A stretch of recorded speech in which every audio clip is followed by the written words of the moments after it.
Vou começar essa entrevista de uma maneira diferente. Eu não vou enrolar tanto porque o momento é de serviço. É dizer para você, mulher que é empreendedora, mas está ainda naquela fase autônoma e sem a tal formalidade, que é uma MEI, ou às vezes precisa de um recurso para colocar o negócio para funcionar melhor. Tem uma dica para você. O governo do estado tem disponibilizado cerca de 20 milhões de reais para 2024.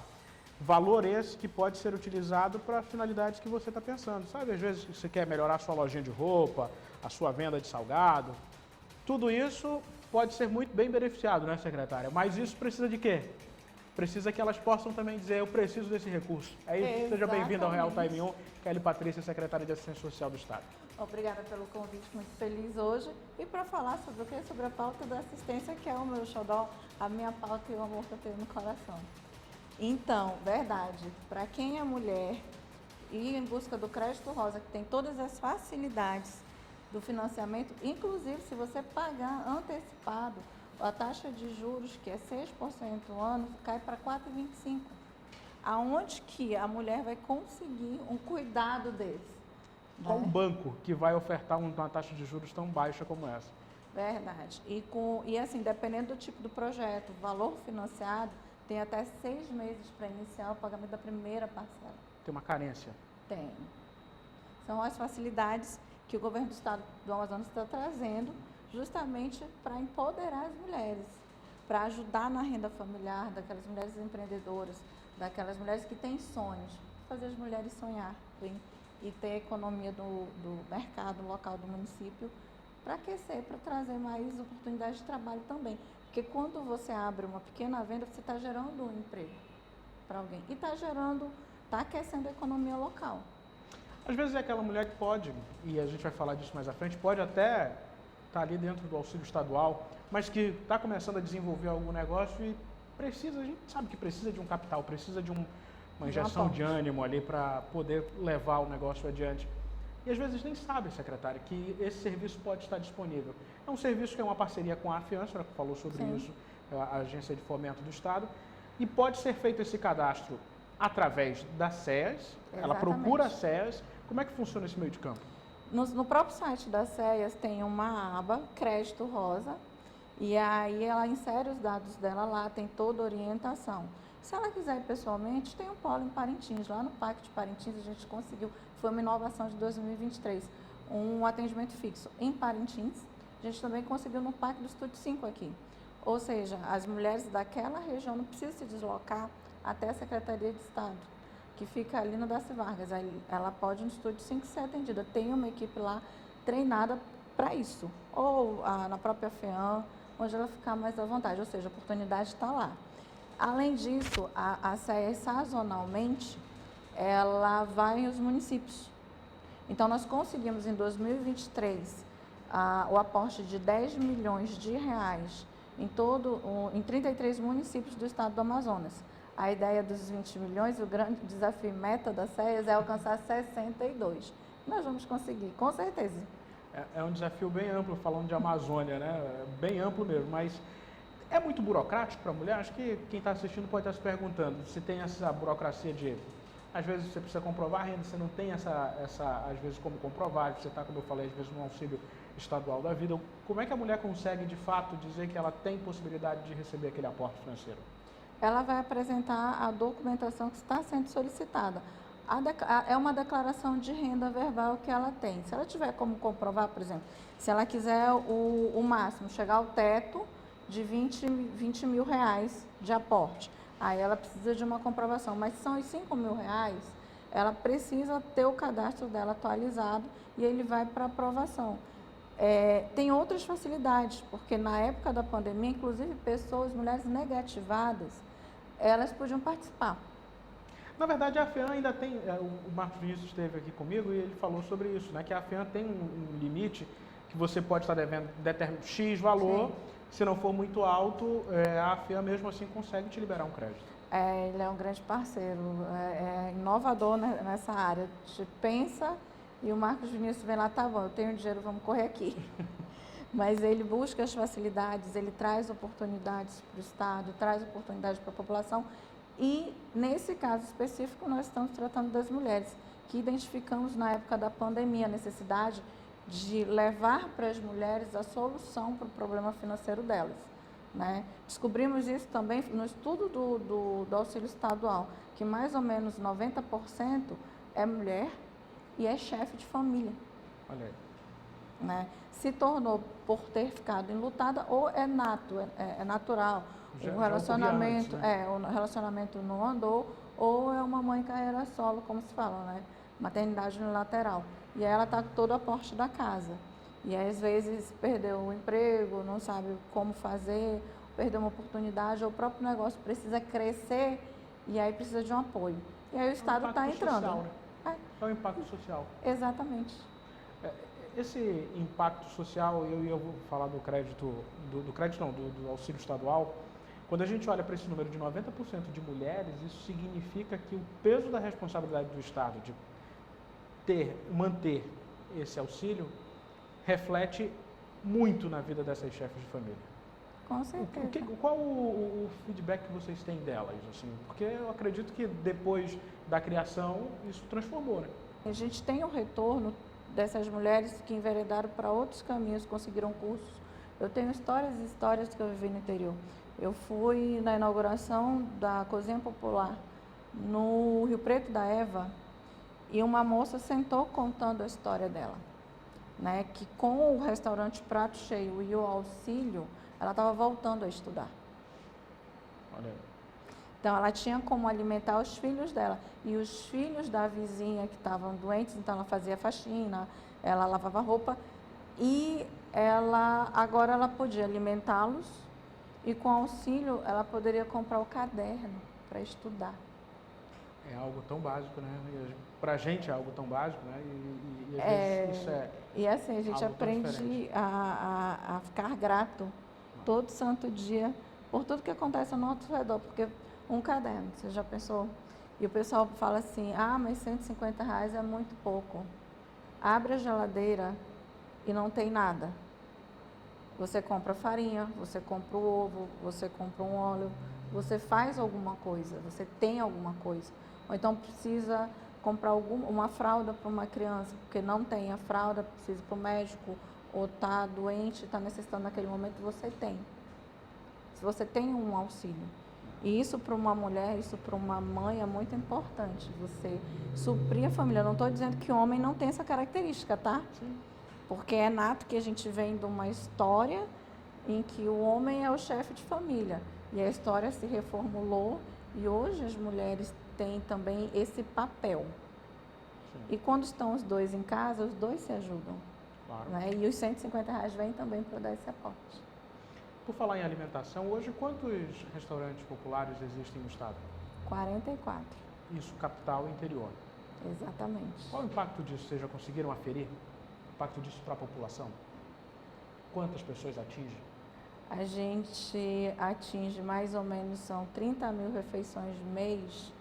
Eu acho que no ano dá mais de 4 mil refeições, ou seja, 4 mil pessoas atingidas com alimentação, dependendo da localidade, porque o restaurante popular ele é dividido em duas modalidades. Uma é a cozinha, que é a sopa. Então, a sopa ela é gratuita e ela funciona de segunda a sábado. A pessoa se alimenta com 500 ml de sopa e pode levar para casa mais 500 ml de sopa. E o restaurante popular ele é R$1 e é de segunda a sexta e é só o horário do almoço. Não tem o transporte, que é para não interferir na qualidade do alimento, de você misturar o quente com a salada, porque tem lá o arroz, o feijão, a salada, tem a fruta, dependendo da calha, dependendo da estação daquela fruta está lá. Ou seja, é uma alimentação pensada. E pensada, inclusive, no perfil daquela região. Tem restaurantes, por exemplo, Tabatinga é um exemplo, que ali é mais adolescente e criança. Eles vêm, passam um ônibus da escola na frente, na volta, e a mãe, o pai já comprou já pegou a ficha, porque lá é cozinha, e eles se alimentam. Quem vai para a escola também passa lá. O ônibus passa na frente. se alimenta e vai. Então, assim, dependendo da região, a alimentação ela é diferenciada. A gente tem uma equipe de nutricionistas para isso. Entendi. O prato cheio, obviamente, são quantos na capital? São 18. 18 na capital. Ou seja, a grande parte está dividida nos municípios do interior, onde, depois da pandemia, a gente sabe que houve um maior impacto por falta de renda, por falta de opção de recurso financeiro. E isso deve gerar, tanto para a comunidade quanto para aquela pessoa que está sendo beneficiada, as pessoas que trabalham ali, algo que não se tinha nesse período, né? Que era a mão do Estado, né? Era a responsabilidade do Estado. Sim, e aí o projeto em si gera emprego para quem está trabalhando dentro do restaurante, melhora a autoestima da pessoa, porque é uma preocupação a menos, agora eu consigo fazer outra coisa, o bico que eu vou fazer, o emprego, isso me ajuda com o que eu vou conseguir para alimentar minha família ou melhorar a qualidade de vida. As pessoas acham que não, mas o cartão não é só uma renda. Quando a gente entrega um prato de comida, não é uma refeição. O impacto no ser humano é muito grande, é um acolhimento, é uma perspectiva de tirar daquela situação. É tipo assim, eu fui visto, né? E dentro do restaurante Prato Cheio tem um projeto que está sendo trabalhado desde o ano passado. A gente tem o bairro da União como piloto, que a gente vai implantar agora em 2024, né? Nós identificamos todos os perfis que frequentam o restaurante Prato Cheio, nós descobrimos pessoas com nível superior, que frequentam, mas estão desempregadas, estão em situação de vulnerabilidade. Isso era uma realidade que era comum você encontrar em grandes estados, né, em grandes capitais, né? Hoje a gente vê que é uma realidade também daqui. Então, a ideia é a gente ajudar essa mão de obra a ser absorvida no mercado de trabalho. E aqueles que não têm como gerar renda, é o casamento entre CETAM e SEDUC, para que eles sejam qualificados para voltar ou ser inserido no mercado de trabalho e sair daquela situação de vulnerabilidade. Tem uma pauta que a SES também já defendeu lá, esteve na vanguarda porque o governo federal, depois que falou, foi tratar desse tema que é a dignidade menstrual. Como é que o Estado hoje está trabalhando nesse sentido? Bom, o Estado ele é um pioneiro. Tá? É bom reforçar isso. Né? Lá na vanguarda ele é um pioneiro. Por que ele é um pioneiro? Porque ele foi um dos poucos estados a ter uma lei, ficou instituído o programa de dignidade menstrual em lei. Né? Enquanto o federal incluiu o absorvente na cesta básica em 2021, mais ou menos uma legislação publicada em outubro, em maio o estado já tinha isso.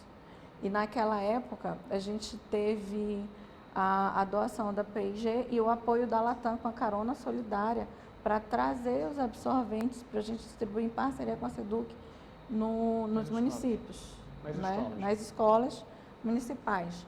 Em 2023, nós conseguimos manter com os aportes do Estado o programa e nós alcançamos, eu acho que aproximadamente 100 mil meninas. E a ideia é manter esse programa funcionando e trabalhar ele para alcançar outros municípios que não foram beneficiados, porque alguns dos prefeitos também estão fazendo aquisição. Tipo assim, o Estado está fazendo, a gente vai fazer também. É um negócio, é a corrente do bem, que a gente chama, né? Vai pegando. Vai pegando e vai dando certo. Então, assim, a ideia é manter o programa ativo, né? Agora vai começar a parte das aulas, né? E daí é dar continuidade dele. E o bom é que em 2023 nós atendemos as meninas em idade escolar e as mulheres que também estavam em vulnerabilidade dos municípios, que não tinham condições de adquirir, isso dificultava também. Por exemplo, se ela estava lá na questão da agricultura e precisava levar o alimento para a feira, nós conseguimos fazer um cadastro, São Gabriel foi um, e elas receberam também. Não impactou dela não poder levar, porque ela estava no período menstrual e não tinha como manter a higiene daquele período dela. Você falou de São Gabriel, está falando muito do interior, mas tem uma preocupação que se aproxima e a gente passou por ela. Na verdade, passou por 3 eventos extremos nos últimos 3 anos. Verdade. 2021, a cheia recorde. 2022 tivemos uma cheia que não foi recorde, melhor dizendo, mas também foi uma cheia extrema. O oposto aconteceu em 2023. A Secretaria de Assistência Social, é óbvio, tinha que estar envolvida nisso para poder levar apoio a quem estava distante ou quem também estava até aqui nas áreas mais periféricas de Manaus. Há planejamento para isso em 2024, uma vez que as possibilidades meteorológicas apontam para um novo evento extremo? Sim.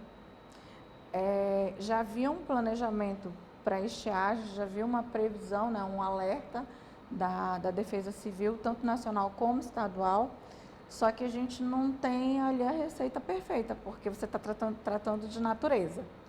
Mas nós conseguimos antecipar vários eventos em 2023 para que o Amazonas passasse por ela e não tivesse impactos tão negativos. Tivemos impactos negativos, óbvio, mexeu na economia local, mexeu na parte nutricional das pessoas, mas nós conseguimos manter os atendimentos do Estado funcionando, inclusive restaurantes, onde podia ter.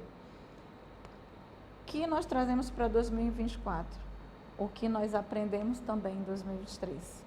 Então, hoje, o Estado tem o planejamento tanto para uma nova cheia, tem o planejamento para estiagem, porque é sazonal, o Amazonas é assim, né? Então, a gente já tem apoio com a ADRA, com o Unicef, o próprio governo federal, cada secretário com suas pastas tem suas articulações para que o impacto continue também sendo o menor possível. Não tem como prever que tamanho vem, mas uma coisa é certa, nós temos como trabalhar, temos como passar e temos como superar. Acho que o maior desafio é o logístico, né? Principalmente dando esse apoio ao prato cheio, aos restaurantes populares. Sim. Ainda mais tratando de alimento, como é que você consegue fazer esse transporte? Que muitas coisas já chegam na capital de forma tardia, a gente sabe, por conta da dificuldade por estrada ou fluvial. Imagina nesses lugares mais distantes. E aí as empresas trabalharam com previsibilidade, que é a mesma coisa que a gente tem feito para agora, né? Os fornecedores trabalharem levando os produtos para lá. Assim como foi feito com combustível, com medicamento, com água pela COSAMA, com aporte de safra para os pequenos produtores, agricultura familiar, tudo que o Estado tinha. Ele foi prevendo e foi tratando. E o que nós não conseguimos ou não acertamos no anterior, já está em planejamento para que dê certo no próximo. Secretário, eu quero lhe agradecer por ter vindo aqui ao Real Time. É um prazer recebê-la pela primeira vez aqui. Lhe agradeço mesmo. Aquela porta ali está sempre aberta para novidades e boas notícias. Eu que agradeço o convite. E olha, não dá não, porque sou abusada, posso vir mais vezes. Eu estou pedindo para a senhora vir, fique à vontade. Obrigada, viu? Obrigado à senhora mesmo. E obrigado a você, internauta. Curta, comente, compartilhe e inscreva-se em nosso canal no YouTube, é o RT1 Play. Obrigado mesmo e até uma próxima oportunidade.